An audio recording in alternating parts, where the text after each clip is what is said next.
In this section, we're going to talk about the scenario where your ATA ended up taking a trade, took a buy, took a DCA. You see all this in here.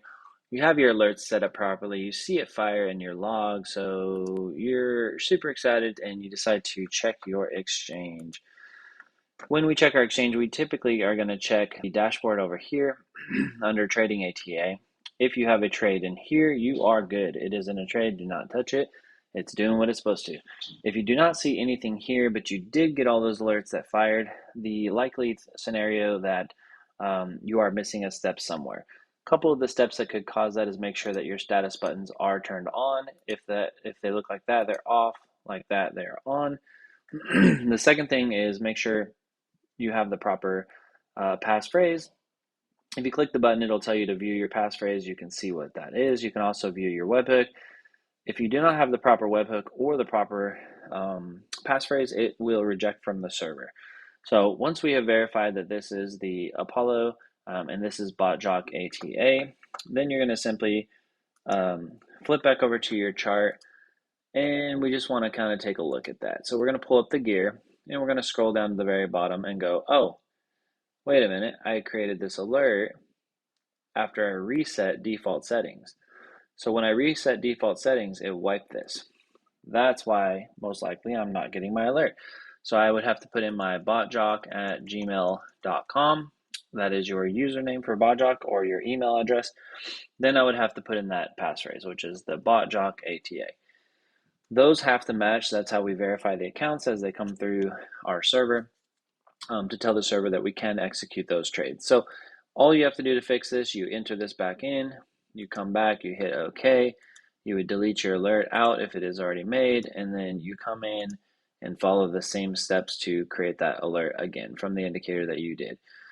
Now, if your trade does look like this, yes, you will have to start the process over of going down here and entering your closed trade on chart as you are currently in a trade. So you need the ATA to understand we need to close this trade because it's not actually in a trade. That will allow it to reset that. You can see that in the other training sections as far as how to enable the default settings on the trade. So again, you just put in the year, the day, the hour, the month, minute, and here, hit close trade on chart. That will give you your yellow here. You can restart your alert by clicking on here, naming it, and hit create. All you got to do.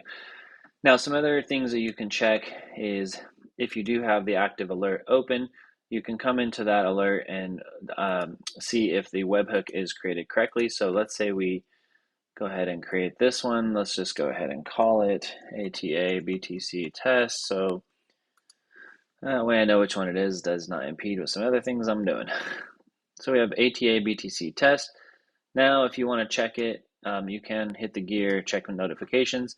You have to have the correct webhook, which we do. It is the Apollo.